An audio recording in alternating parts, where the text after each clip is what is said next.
How's it going, everyone? So I wanted to mention that I did something I almost never do. I think this might actually be the first time I've ever done this, but I blocked a user called Jeep2386. And I really don't like doing that because I like to have as free and open forum as possible with anything. But there comes a point when somebody keeps intentionally repeating the same thing over and over again after it's already been answered, and they're doing it just to be harassing. Um, and so, I really have a far tipping point. Anybody who's seen my stuff knows that it's a pretty far tipping point. But at this point, I don't really feel like getting notifications every 12 hours or every 24 hours from the same person repeating the same exact mantras. And the short of it is, this person just keeps on repeating these same questions about two core concepts. One is this person's apparently um, upset or dissatisfied with my answer about deterrence and minimum wage laws. The person asked whether or not minimum wage laws and regulations on employers deter bad employers, which I assume that this person means, like, abuse or long working conditions, or dangerous working conditions. And I respond to that: yes, deterrence can happen, and that's related to why there's a deterrence. A deterrence exists because there are people who are paid, who have guns, who then threaten those people with violence if they don't comply with those things. Well, I mean, it's like, yeah, I mean, of course, if you put a gun to anybody's head, you could deter behavior. But of course, it's to a limited point, um, because of selective resources and prosecution. And also, we could say, you could look at one thing and say, oh, that's great, but where did that come from? How did that get to be? Well, those people got paid through violence and theft. The institution of what is the organization and how the organization raises its funds is a big deal. You can give money to a homeless person, but if that homeless person who just received money, that money came from someone that you just robbed, or maybe you just, beat and murdered and raped a woman and then took her purse and then gave it to a homeless person, that doesn't make it more just, because you're like, oh, look, you gave something that helped out someone in need. But how did it actually get to that point? And that's the thing that this person doesn't address. And then they keep on harping on this issue of, oh, well, what happens to the least common denominator in your version of society? And this is one of those straw man arguments that people tried to put forward and be like, oh, well, under voluntarism, what I mean, which is just maximizing consent and minimizing the initiation of violence, there could be people who are hurt or who are exploited or die. And that response is, yeah, okay, there could be people who are poor, who die, who lack resources, and yeah, that does happen. It's a state of being human, of course. But the respect of person, that is the body, and property, that as an ideal that people work toward, that is the focus and the goal toward, is a better system for removing those issues, for raising up the general wealth, than the other systems. And that's just how it always comes down to, is what is versus what could be, what currently happens versus what happens when you start having people who respect the bodies of others. You don't automatically say, oh, I have a right to your labor and your money, and I have a right to your body, and I can put on a blue costume and fill you up how I want, or come take your home whenever I want because of a public use. These issues cannot be taken in isolation. You can't just simply say, oh, well, there's going to be people who suffer if you don't have government. And it's like, okay, and then what happens if your government is everybody, farting rainbows and has a huge plantation and tons of food? No. With government, it creates and fosters the same kinds of problems. Scarcity still is an issue.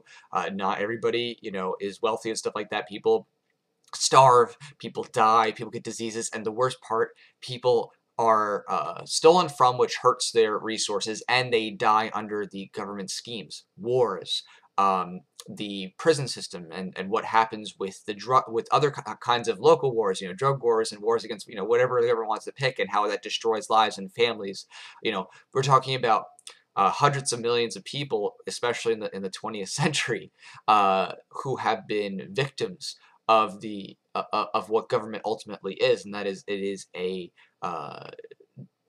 justification for murder and theft by the elite. It is a sense of, oh, we're sovereigns, and so whatever we do is approved by you, even though those people came to that position of power by mandating it through the threats of force, taking money from others and saying, okay, we're in power now and you have to serve us.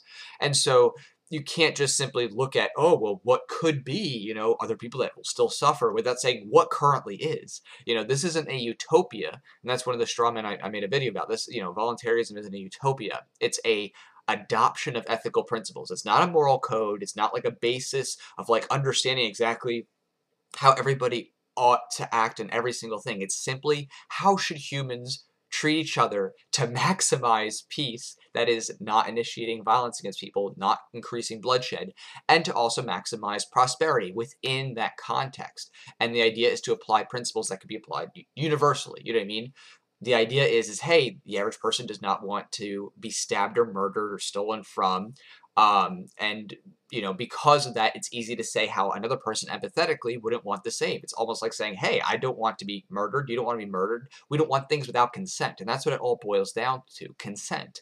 And government has taken that concept of consent and removed it from people by saying, oh, well, we are now in control of your children, parens patriae doctrine. We are in control of your life and healthcare and all these types of bills. They keep removing consent. And the more you remove consent, the more you have paternalism, the more you have removal of the ability for people to choose their own destinies, and of course the ability to allow for success or failures to happen. Failure is a part of life that moves things forward. People have to be proven wrong. Bad ideas have to fail in order for good ideas to rise, and that is just the nature of being. Not everybody is going to make something that is successful or good, but you can work toward that when you open up the knowledge base. When people start to have access to knowledge that helps them see, okay, what worked in the past, what didn't, what can I work off of, then things start to work. And government, of course, suppresses that. They use the Patent Office, 35 U.S.C. 181. They have suppressed a great wealth of knowledge. And, the patent system, I can get into all that kind of stuff, but it has done a lot to damage growth.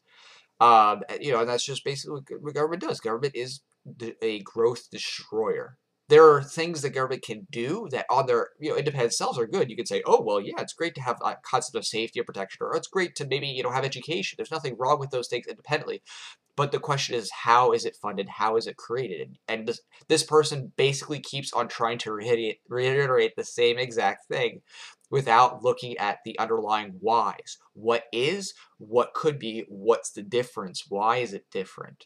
And without accounting for those factors and the unseen costs of intervention, which is usually people's greatest economic stumbling block, is they don't account for the unseen costs of what happens when you try and institute something, what happens when you increase costs to people, whether it's in time and transaction or just monetarily by taking from them without their consent. You get a lot of problems.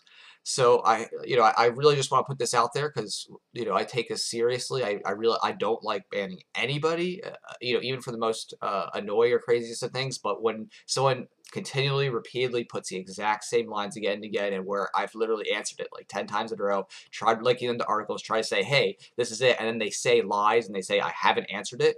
That's just not true. I answered it. It may not be to your satisfaction.